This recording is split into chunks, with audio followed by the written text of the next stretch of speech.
Coffee or tea? Croissant or baguette? Baguette. Dev or rel? Okay. Coding or writing? Writing, maybe. Layer 0 or layer 2? Sorry, layer 1 or layer 2? Layer 0 or layer Layer 2. Layer 2. 2? They are the competitor. Content or community? Content. Yeah. Front end or back end? Front end.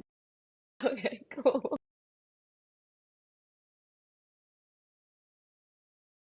Hello, everyone. Welcome to the podcast Within the RAM. Over the upcoming episode, you are going to hear industry leaders sharing their hard-won wisdoms and experiences, giving you an insider's look at building successful Web3 careers and companies. I'm your host, Steph, a co-founder member of Crypto Connect and Job Ledger. I have 7 years of experiences in recruitment and connected to the most inspiring, intelligent, and groundbreaking industry leaders and builders.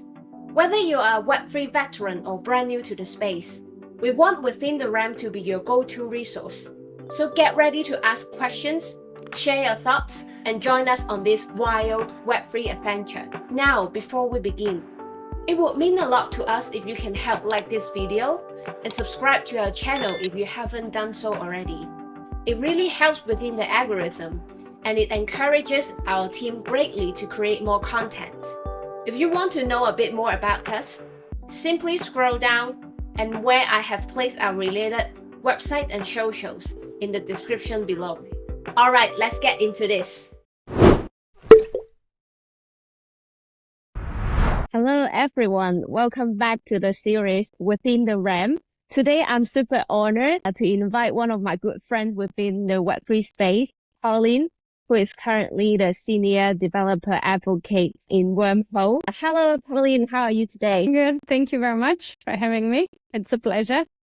Yeah, thanks for supporting my podcast. Just like any of my normal series, I would like to share with you my first impression with Pauline and why I think you are the figure that I would love to interview and share your insights to our community. I met Pauline through work. She has a very interesting background. She was studying literature, philosophy, and languages. She was a lecturer for 10 years, speaking 4 languages. But then she jumped into tech, working both front end and architecture. And then she moved to crypto and becoming a DevRel. And I find you having a super, super diverse and intriguing background. First impression that I have for you. Yeah, that's, I guess it's a good impression. Yes, I do have a bit of a, I don't know if we can say unusual background for crypto, because I think in Web3, a lot of people have very unexpected background. I think it's something, I mean, we spoke about it before, but I think it's something that I have never come across in other industry. I mean, it's almost, I think when you start working in Web3 and you start to have colleagues, the amount of people that have a very mixed background and a completely changed career, went into different paths and end up in crypto is just like, it's almost the norm.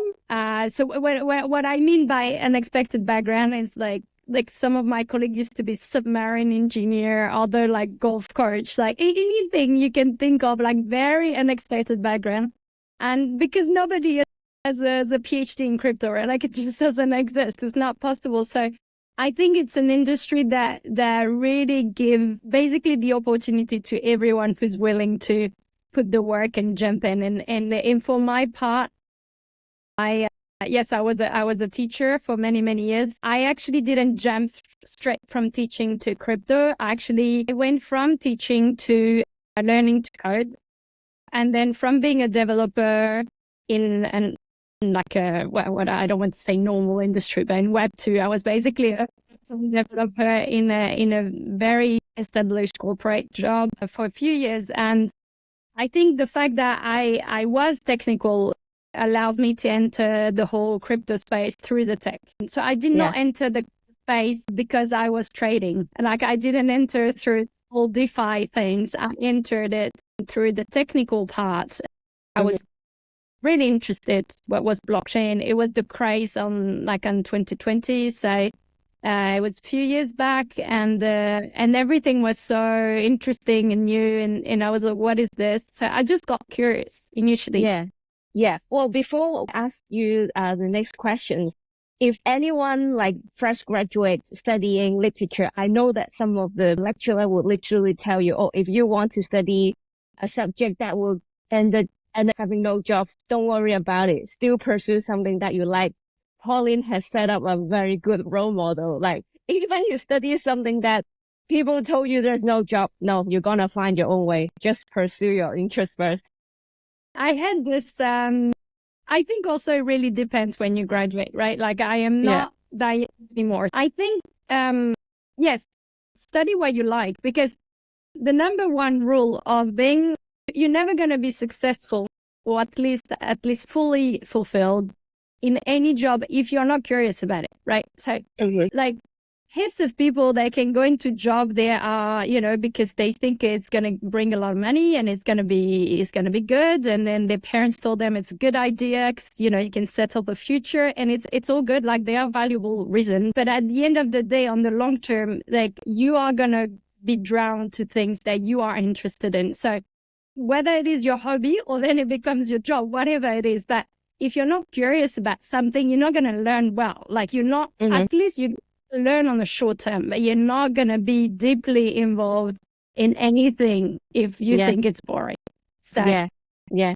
how much you can force yourself on what you like to do and what you like to study. But I don't think, even though we can talk about it later, but I don't think my education and my previous experience as a teacher is irrelevant in my job today. Actually, it's very relevant. So there's this idea, this mindset that people think that they study just this and they have to basically use those skills in that specific context for the rest of their life. Being able to grasp very difficult concepts, whether it is in philosophy or in tech, and then explaining them to someone, it's a skill, and regardless of your topic.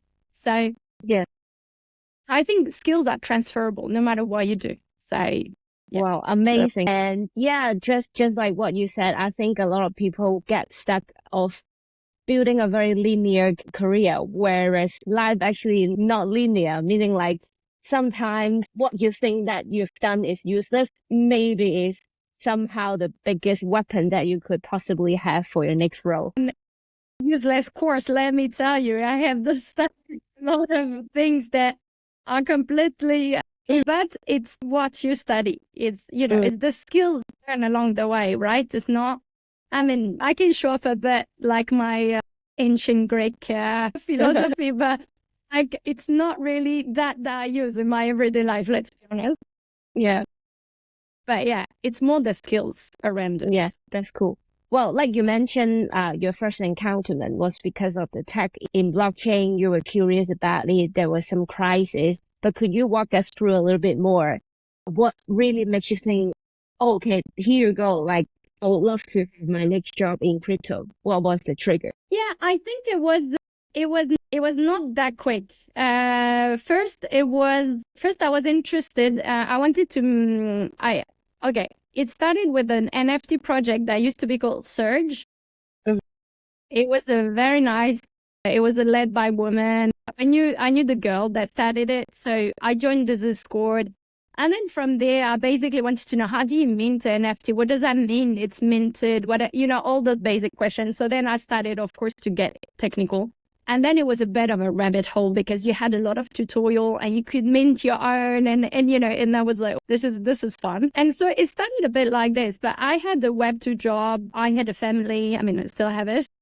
I have a family. So it's not like I could just like someone that is without a family and without like financial responsibility to just jump in, and see what happened. But slowly, and I think the main thing is when I started to get into a group I was very lucky to get into a DAO that was called Her DAO, and they gave scholarship for some of us to attend those big hackathon, right? So you could go and you could like East Global New York, you could go.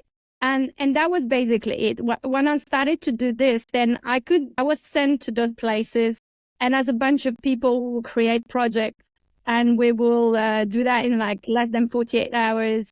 And then I think in that moment, I felt that the space was just too interesting for me. It was too, I always felt I was missing out if I was not doing something with a project. And so slowly, I think I started to know a lot more people. It felt a lot more when you have a human connection, because Web3 is a lot digital, right? So when you start going to those events, you start going and hack with other people and you start to ship projects, and you realize those people are just like you, right? Like it's not just an online like hype that, you don't really understand what's going on, right? Like there's actually hackers, developer like me. And then it started to take too much of my spare time. That's kind of what happened. I was going to hackathon, like my husband was like, "What is she doing on weekends?" Like, like that. I was, like, I will stop. But I think the only way, this is where the decision making happened. It was more like, okay, I have this Web2 job that pays whatever it pays.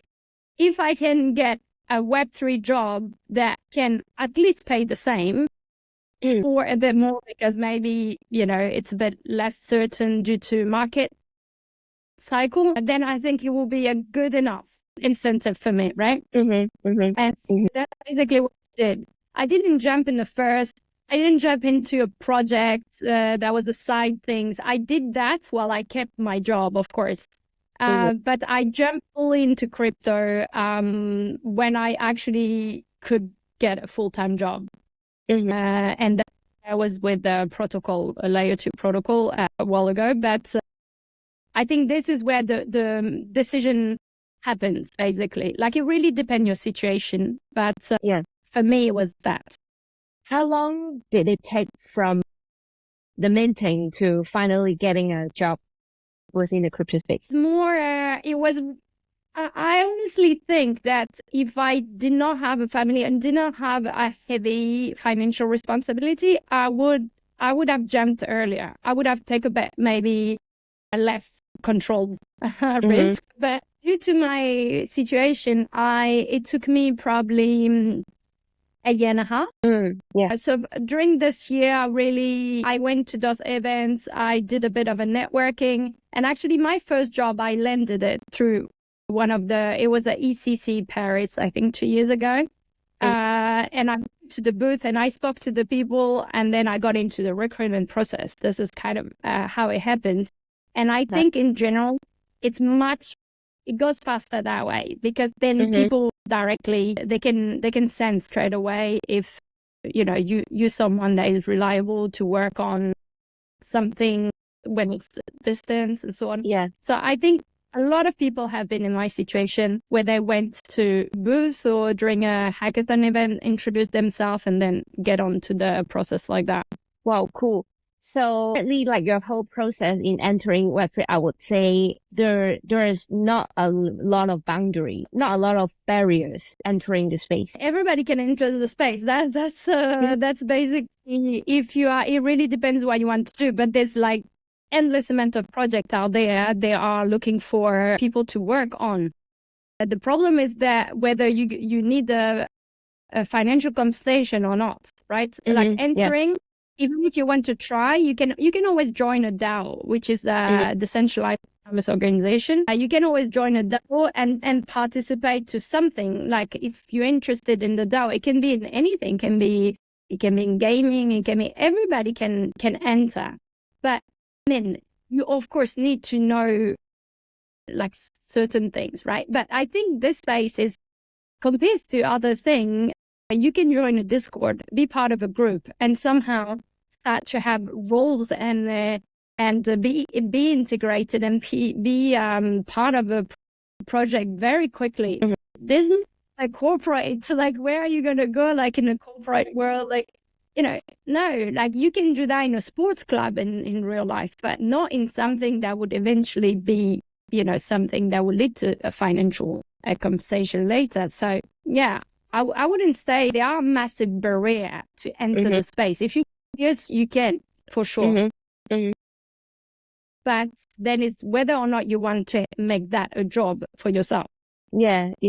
And how about were there a lot of barriers trying to find a job throughout your journey, or things just happen pretty naturally? Finding a job is a job, right? Like we all know that it's the job itself. I think, okay, I will put it that way. I think as a developer, it's a bit easier to find job because there's a need, right? Like when the market is high, there's a huge need. When the market is low, maybe a bit less, but you still can contribute quite a lot because everything is open source. Like, yeah. So you can actually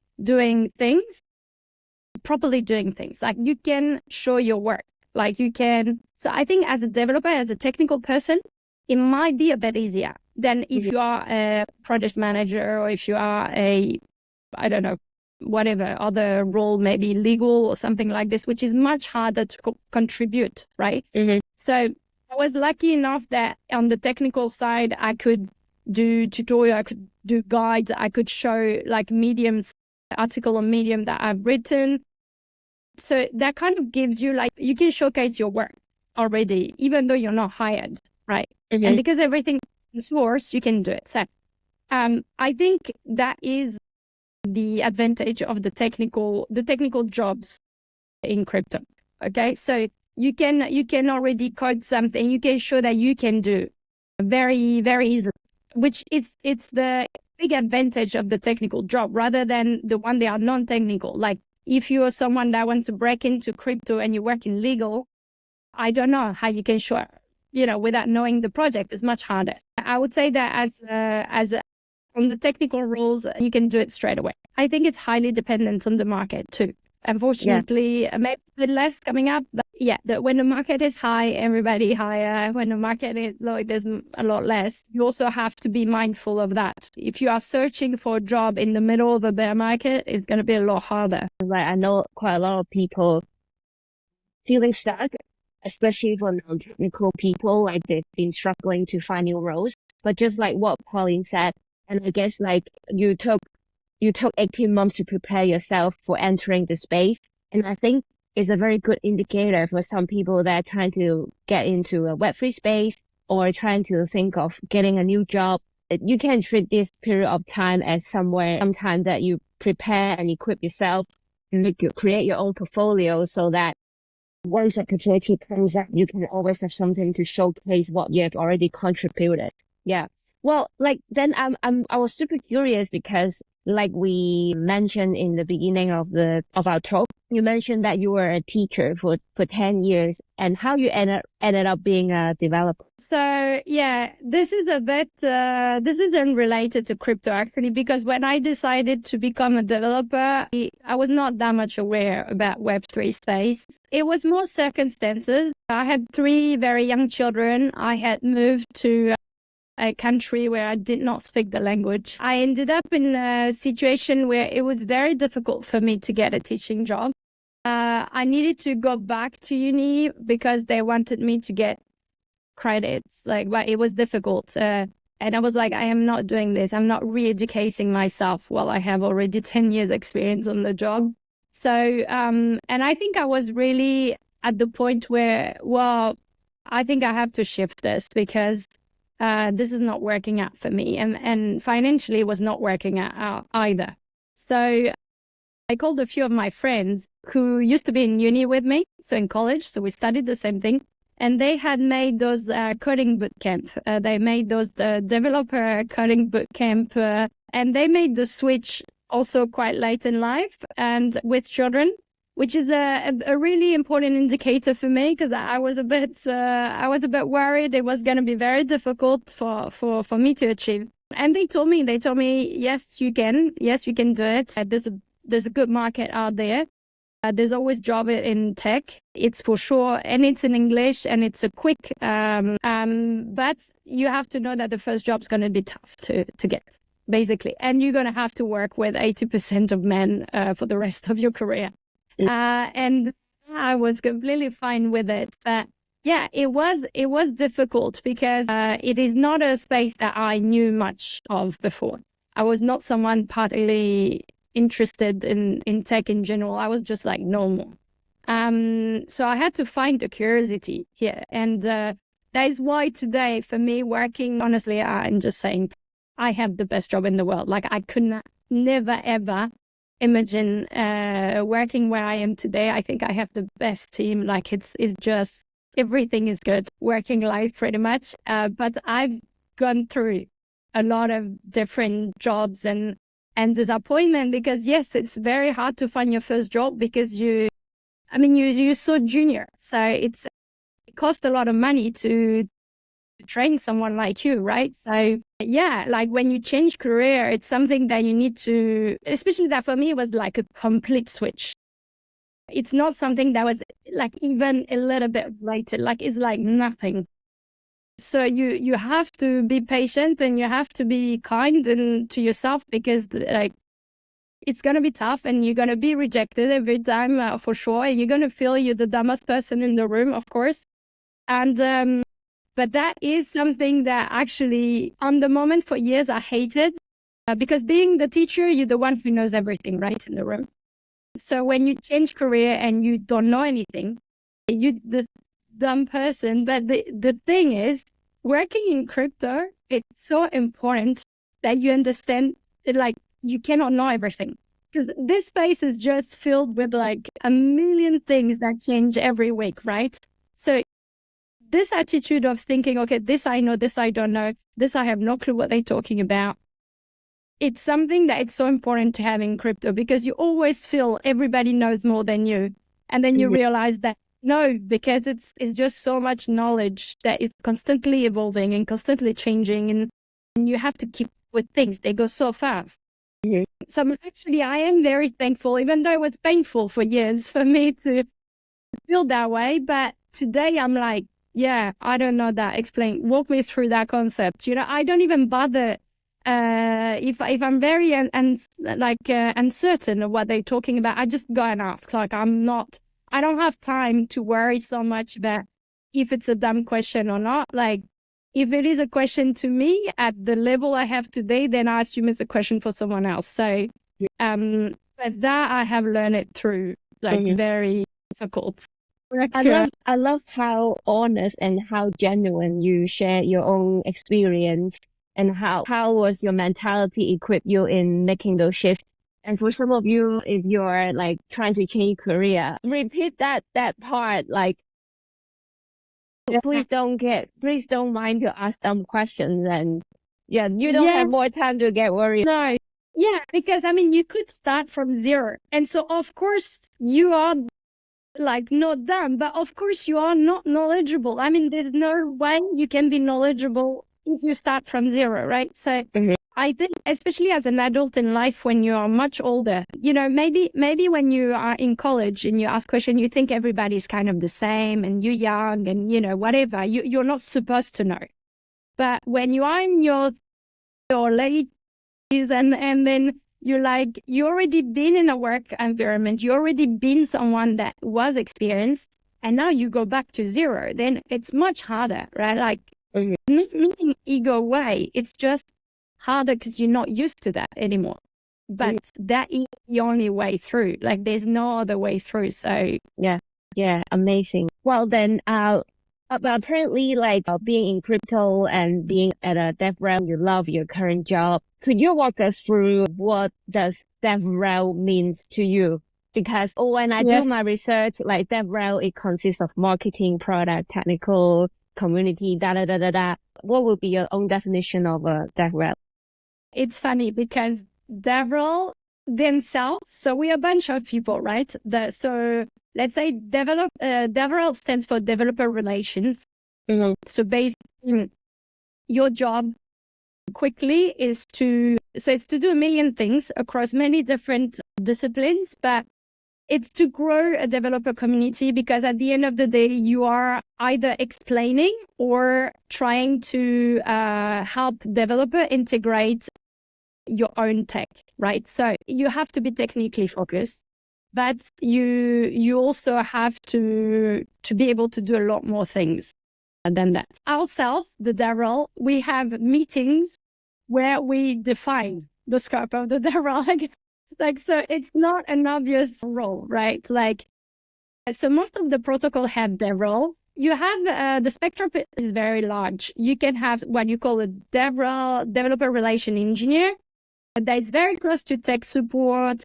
It helps a lot on people to integrate on your chains. It helps with a lot of technical problems. It helps with the documentation and so on, guides and tutorials. So like the technical ability here have to be very, very high.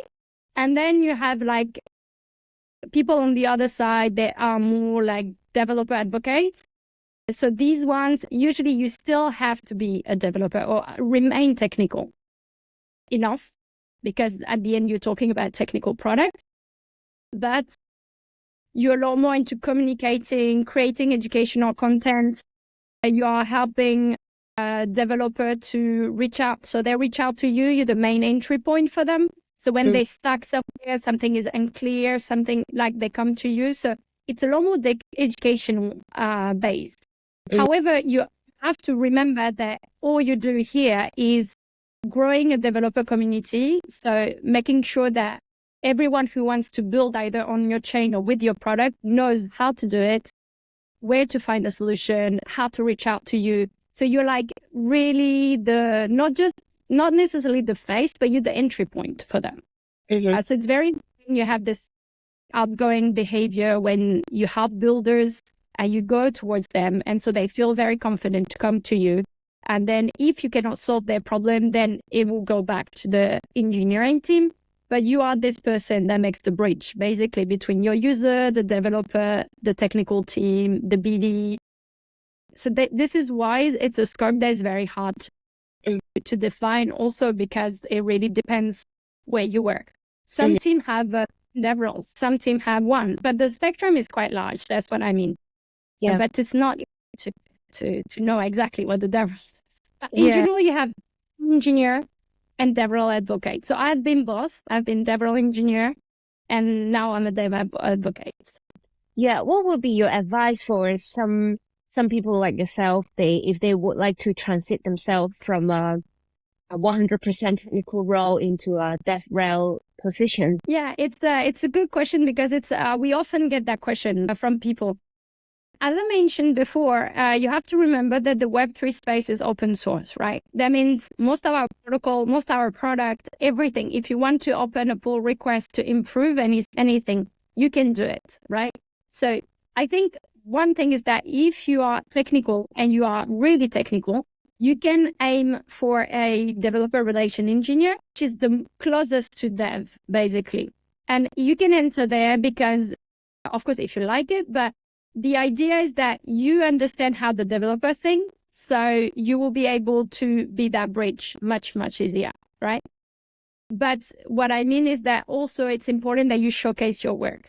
So do not hesitate to, as I said, you go to open source, you make a pull request, you create a guide, you create a tutorial, you create a technical article on Medium, you create something on Substract, like whatever you want, okay?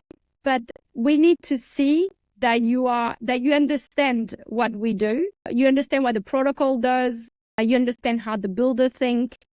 This is very important for us. So maybe if you are highly technical, you would aim towards that side of the spectrum. But maybe if you are less technical, let's say me, I was a front-end developer, so I learned Solidity through doing a lot of hack and so on, but I am not a core protocol engineer, right? Like I understand how it works, but I would not be able to fix anything there, or like I'm not a smart contract engineer either. So then that means you have the technical knowledge to understand concept and so on. You still need to be able to code. You still need able to help people. But maybe if doing the tech support and the technical documentation is a bit too hard or not what you want to do, then you can aim towards a dev advocate role. People go from one to another. If you are in a small structure, it might be smaller. Say maybe you might be 1 person or 2 person, you're going to have to do a lot. Then if you're in a bigger structure, it's more separated. At the end of the day, the best is that you show your work and you go and ask for a protocol or a product that you use yourself. Mhm. Like, let's say you want to work for, I don't know, Aave or Polygon, and you have never used their product, they're going to be, okay, no, just go and use it and then give feedback. We always search for feedback. This is the best for us. Someone that come to us has built something with our tech and you say, hey, this is not as good, or this is a bit slow, or I found this, straight away we're going to listen to you because we feel that you understand already the tech and what we are looking for. So that is really important.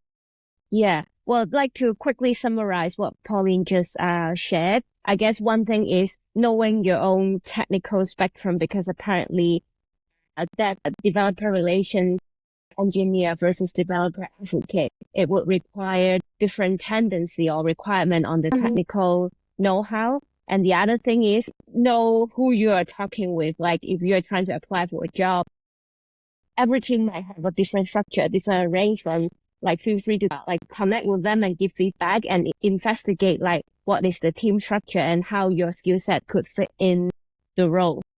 Yeah, and one more thing that we often as DevRel get a bit, when some of us are like changing job or looking around, you also have to remember that sometimes, and I'm sorry to say this, but the HR, the recruiter, is not exactly specific on this. So you have a lot of job description where it's a list of like 25 different things you should. Basically, what they're asking you is like be a BD, be marketing, and be a core protocol engineer, and also write the tech, and everything is in there. And we are searching for you to do that. Like, no. Okay. So they also, it's important that when you see the job description, if you don't fit all the criteria, it's probably because the HR doesn't know exactly what is the team looking for exactly. So the best is that you also reach out and saying if it's more an engineering job, or if it's more, if they can actually narrow down, or if it's a startup and you have to do everything, then okay, that's a different type of job. But often you ask where it leans, and then you will know. So if you don't want a dev success engineering job, then don't go for that, because and you need to know from the start. Don't waste your time, I think. Yeah. Well, thank you for bringing this up. And I think like most of the time, the candidates think that we know everything. Like honestly, we don't know everything. We are not technical people and don't expect us to know exactly. And the best way, if you are interested in certain things, just go and ask by yourself. Like that's the best way of figuring out whether this is the best decision for your next career. Yeah. Well, I'm aware that you have, apart from the boot camp, before you landed on the DevRel role, you have studied some certificates. Are there any resources or certificate that you recommend for some people that wanting to enter this field? Yeah, so there is this awesome course that I was there at the beginning, basically. So the founder is Bianca Bussea. She's the head of DevRel at Chronicle Labs, I think now. She is amazing. She has created this course that is from DevRel Uni. Basically, it's cohort-based, right? So you have a bunch of people, and it's only 4 sessions.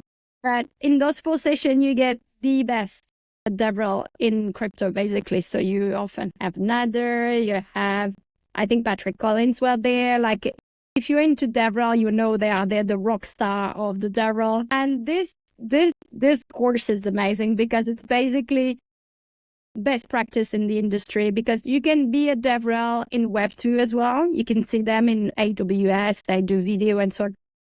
But crypto, like Web3 is a complete different ball game. And I think it's very important you get insight from people that work in.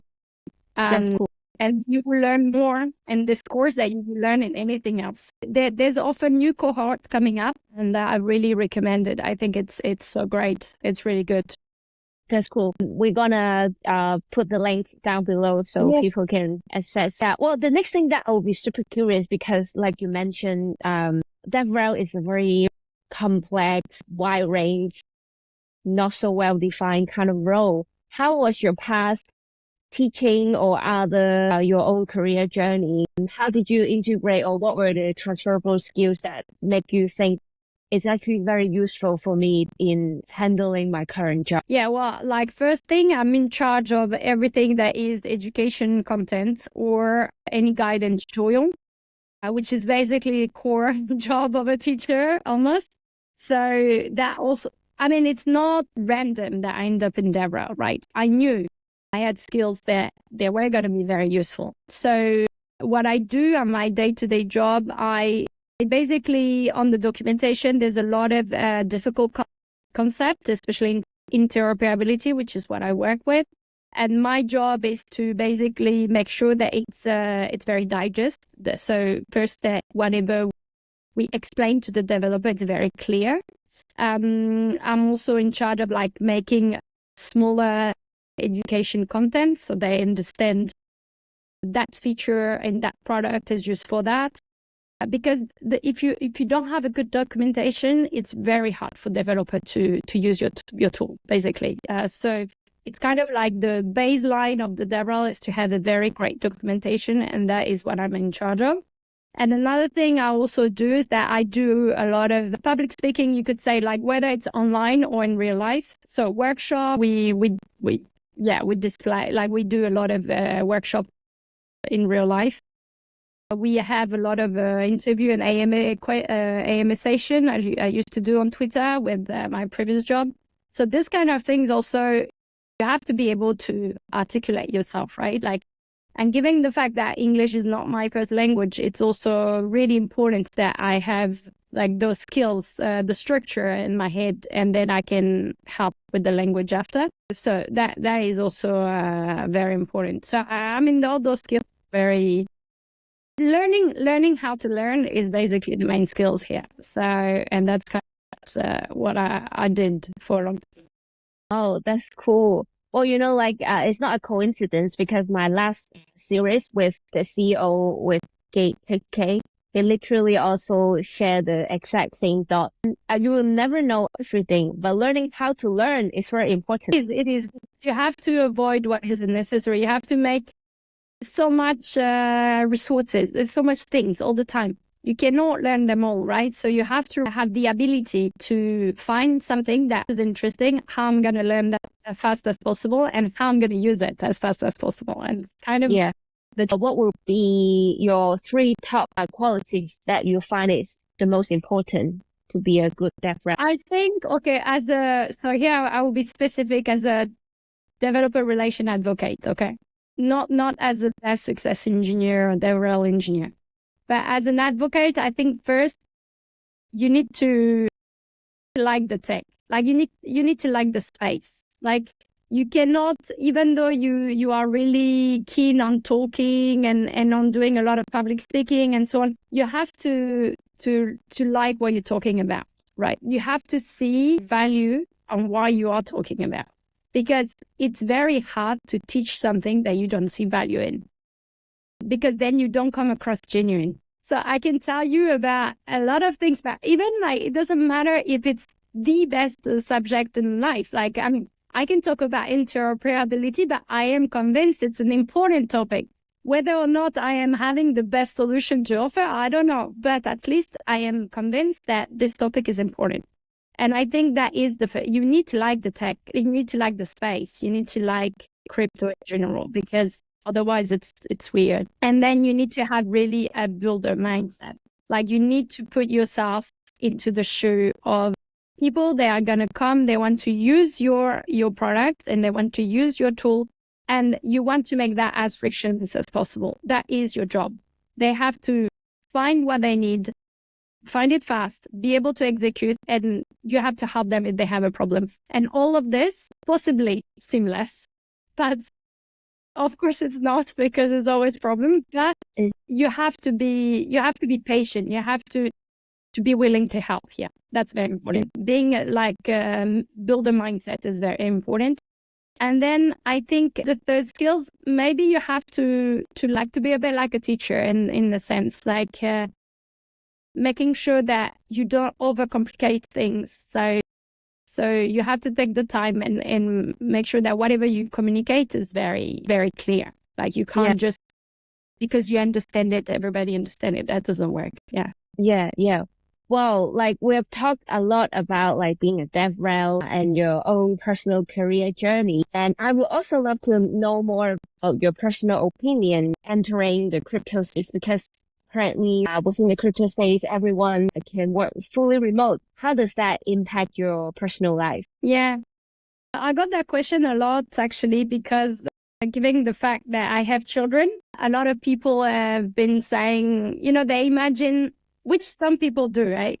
But they imagine that we work all day, all night with the hoodie in the basement and we don't see the light or something like this. And okay, so it is a fast pace. Okay, so don't get me wrong. There is always a bit this sense of urgency on getting stuff done, and I like it. And so that is a prerequisite. Maybe you need to like a space that moves. Like if you want a very chill corporate job, 9 to 5, don't come here. Like that's not the right step. But that being said, I had jobs where I had to go to the office. I had to, like, it was such a waste of time. So much. Like, I wasted time in transport. I wasted time on discussing with colleagues on things that were not related to my job. I feel I am so much more efficient at home rather than when I used to go to the office. And I was someone that never thought I would do that. COVID was hard, for instance, staying home. It was a big thing for me. Like I didn't like it. But yeah, if you want to be efficient, you can basically you have your schedule as you want it, right? Also, you work across time zone. So yeah, I used to work with Asia before. So I would wake up very early in the morning. I will make sure I'm on all the meetings. But that also means that at 3 p.m. my time, I'm done. Like if you wake up at 5:30, 6, 3 p.m., you're done. I mean, your kids come home from school, you're there. When they wake up, I'm here. When they go to bed, I'm here. Like, you don't miss anything. Like a lot of people come home at like 7 p.m., like everybody's tired. I'm like, no, like that doesn't work for me. I do travel quite a bit, but I mean, really at the end of the day, I don't miss 1 minute of the time that when my kids are home, unless I travel. And I don't think that adds up. Mhm. For the amount of time I'm away, I still spend more time with them today than I did when I did not travel and I had a regular job in an office. So I would not change that ever. And to be fair, everyone I work with in crypto, like I have never yet come across one person that told me, I'm so looking forward to go back to a Web2 corporate job to 5 in the office. Nobody, not even part of, they don't even want to, like, sometimes we have this moment that we're like, maybe this is not forever. And I was like, what about if we just go back to the real life and have a job? Like, and we all look at each other like, no. So I think, no, it's all Yeah. good. Yeah. Well, I guess like being in the family, especially you have kids that you would love to spend more time at home and seeing them growing up instead of being exhausted after a full day work, taking the train back to home, and then you don't have more energy in spending time with them. And that's definitely one of the upside, I would say, being within the crypto space. Yeah, and I mean, also you can work from anywhere as long as you have a good internet connection. So, yeah, in France, I go 2 months over the summer with my kids to home to my parents, and I work from there. I mean, what kind of job will let you go for 6 weeks or 8 weeks somewhere? Never. So you also have to look at this. It's for me, it works. I mean, does it work for everyone? I don't know, but I think the idea that because we have this setup is not compatible to a family life, I think it's completely wrong. Mhm. At least my opinion. Yeah, yeah. Well, yeah, for some people that they have a family and would like to, or maybe they want to be a digital nomad, it's also some of the field that you could, consider.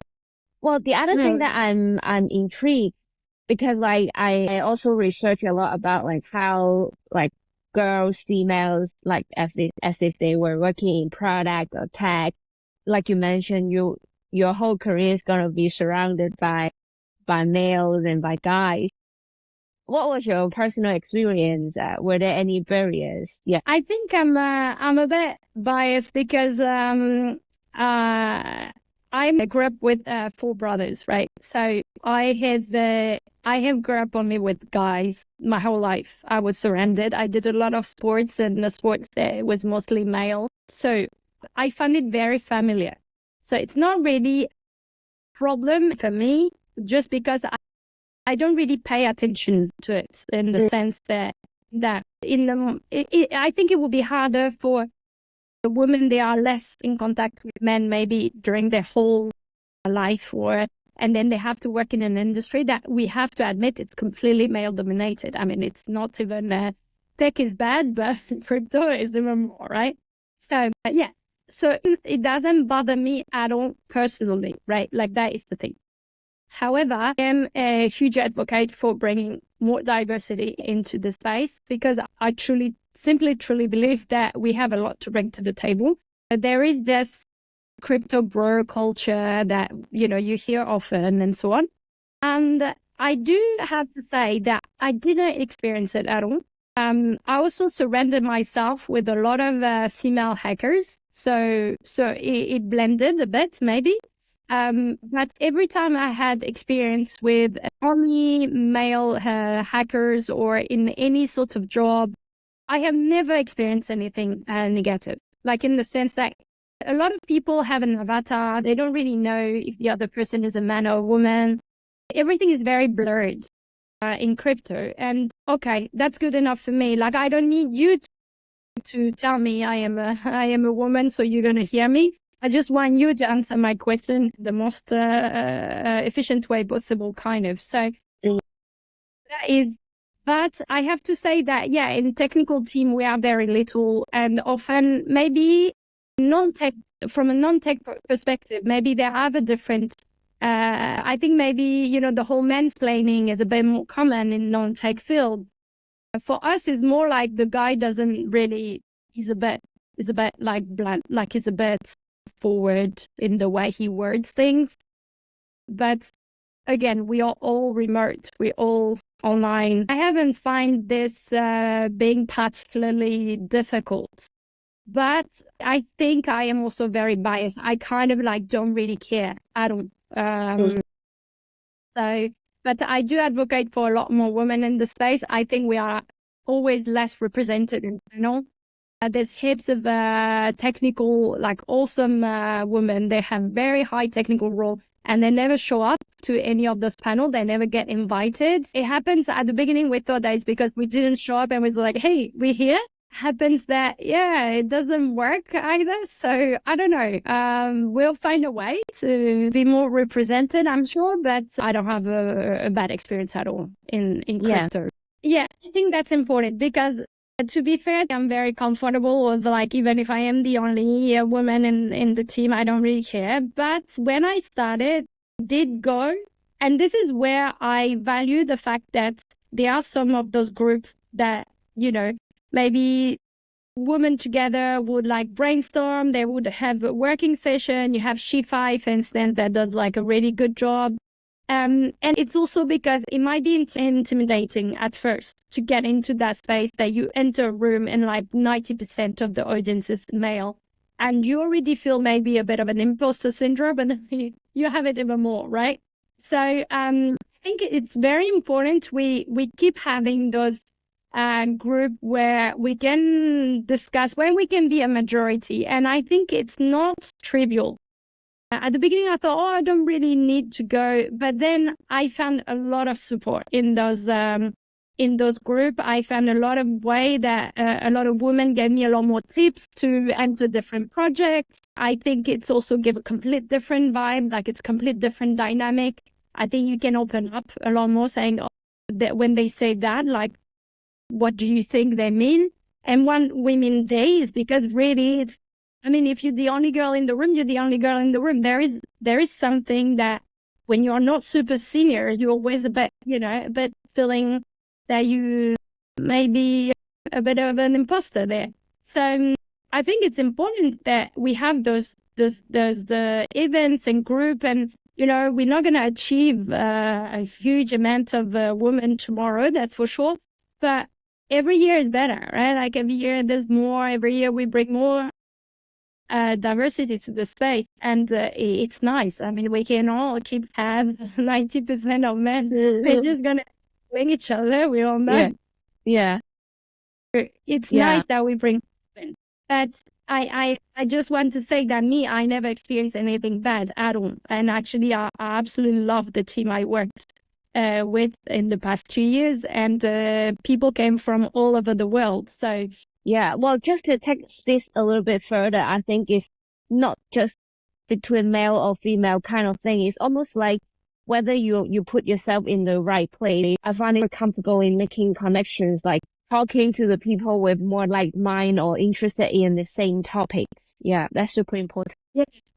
I think it's very important for sure, in general, in anything. But I think when you have a space that is largely dominated with a certain type of people, because that is the thing, it's not just a gender thing. Like, to be fair, going to a lot of this is a non-popular opinion, but going to some of the events where it's just about having a massive party with a lot of like people with a lot of money and like. I work for people they're gonna hack, right? Like, I am more comfortable in where there's technical people. People are very chill. So of course, if it's my job and I need to go, I'll go.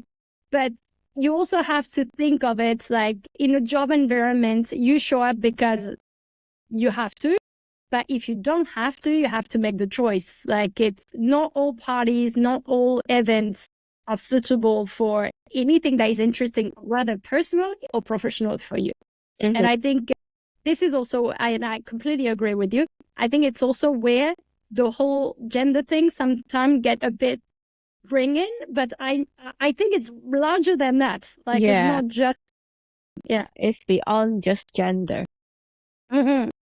Before we wrap up our conversation, what will be the thing that you will tell your younger self? Oh, that's a tough one. Honestly, I'll tell her it's going to be tough, very tough, but it's going to be so worth it. Yeah, I think that's what I'll tell. Because many times I was like, what have I done? Today, I am very, very grateful where I am. So, but here's, like, also sometimes that's maybe because I'm a bit older, right? But sometimes I feel that you do a lot of things and you have the idea that like that was useless, that was a fail, that what have I done, that why did I spend time doing this is completely a waste of time. In the end, it build up something, like even when you think it was useless, it was a fail, you did 5 interview round and it sucked because you didn't get the job and you're still jobless and it's so annoying and blah, blah. There's always a silver lining. That's what I mean. And you don't feel it on the moment and you don't know it. You would only be able to appreciate it when you're in the position that, oh, now I got that job and now I'm so grateful and I'm so happy I have it. And then everything that build up is like, something that raised you to that point, right? But of course, on the moment, it's just a sucks. And I think that is something maybe I just, I just think it's the way I see it. But yeah. Yeah, well, for some of you watching, if you're struggling in your own job, take that piece of advice to your own heart. Like, it's gonna be tough. It's gonna be totally worth it. Yeah, so thank you so much again, Pauline. I hope you enjoyed the video. As we will be interviewing with interesting leaders across the Web3 space on a weekly basis, be sure to stay tuned to us. If you find our content interesting, be sure to subscribe to our channel if you haven't done so already. Hit the like button, hit the bell notification, and see you in the next one.